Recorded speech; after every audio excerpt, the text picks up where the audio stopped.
Hi everyone and welcome to week 1, the first week of our 10-week program.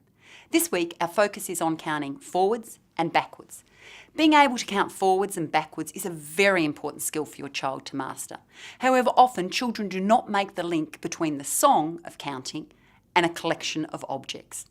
So before we start the activity, there are 2 prerequisite counting skills that your child must be confident with. The first is they must be able to count forwards from 0 to 10 and backwards from 10 to 0. For example, 1, 2, 3, 4, etc. The second skill is your child must be able to accurately count a collection of up to 10 objects. To do this, they will need to have one-to-one correspondence. This simply means they must give each object a number name when counting. For example, 1, 2, 3, 4, 5. Then when you ask your child how many are there, having correctly counted, they should be able to say 5. If they are able to do this, you can begin this week's activity. If not, don't worry. Focus on these skills and start the course when they are ready. So, this week we are looking at linking the number naming sequence 1, 2, 3, 4, 5 with a count of objects.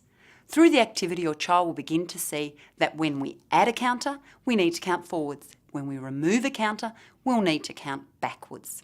This concept introduces your child to the link between counting forwards and addition and counting backwards and subtraction.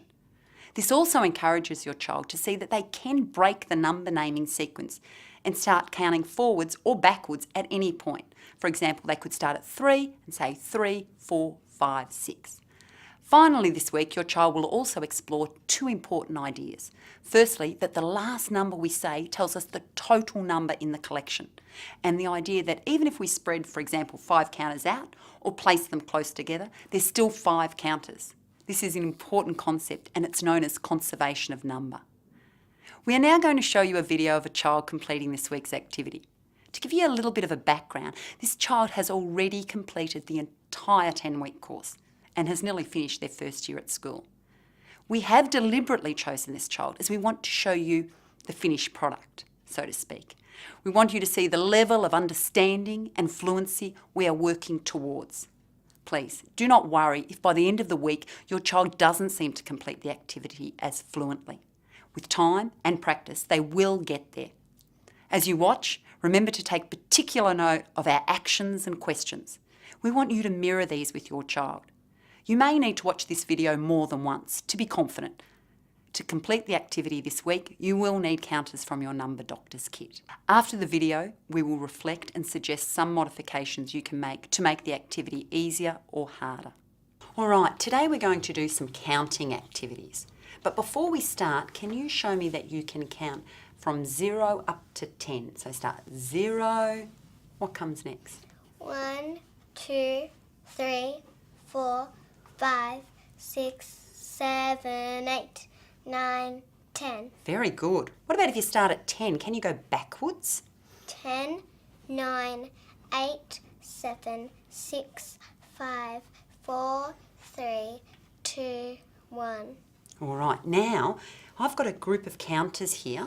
What I want you to do is count the counters. As you count them, I need you to move them across, and I want you to tell me how many counters I have. Off you go. 1, Just back to here, gorgeous. That's right. 2, 3, 4, 5, 6, 7, 8, 9, 10. Beautiful. So we've got 10 counters there. All right. What about, can you just count out 5 counters? 1, 2, 3, 4, 5. All right, you've got 5 counters. What happens if I do this? How many counters do you now have? 5. Oh, hang on, I'm going to change it. What about if I go like this? How many counters do you now have? 5. So if I spread them out or I push them back, does it change how many counters I have? No. No, it won't change how many counters. I was trying to trick you, but I couldn't, could I?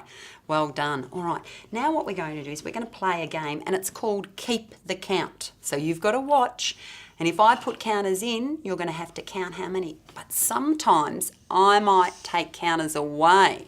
So you're going to have to keep the count, all right? Do you think you can do it? Yeah. All right. Are you ready? 1, 2, 3, 4, 3, 2, 3, 4, 5, 6, 4. Oh, nearly tricked you, but you were thinking hard. 3, Good girl. 2, 1, 0. All right. What about if you do it for me? There's the counters, and I'm going to try and keep the count. 1, 2, 3, 2, 3, 4, 2, 3, 4, 5. Well done. Do you know when you were putting them in, I knew I had to count forwards. Every time you put them in, I thought, oh, I've got to count forwards. And when you took them out, guess what I thought I had to count? Backwards. I had to count backwards. That's how I knew. So that's what we're going to be doing this week. We're going to be counting counters. Well done. Welcome back. You have just seen the video of the child completing this week's activity. There are a few important things to note. Firstly, I started by checking the 2 prerequisite skills were in place for this activity by asking the child firstly to count and then to count a collection.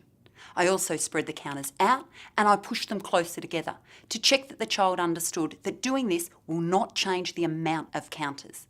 Again, if your child struggled with any of these skills, this is what you need to focus on this week. Another important thing to note was that I modelled first what I wanted the child to do.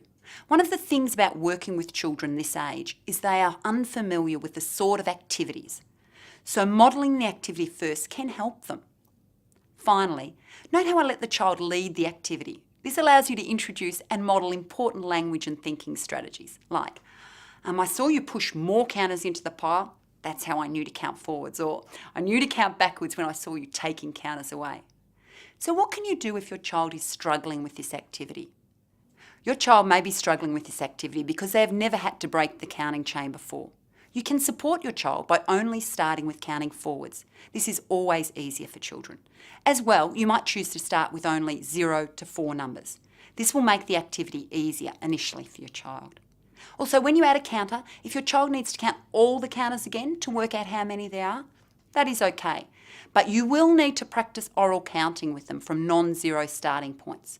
So in the car or when you're walking to the shops, just get your child to start counting. For example, from 5, they will say 5, 6, 7, 8. Getting practice in breaking the counting chain is very important. This will help them to complete this week's activity. So what can you do if your child is finding this activity too easy? You can use the 6 to 10 counters, or if they are finding it really easy, you can use the 10 to 20 counters.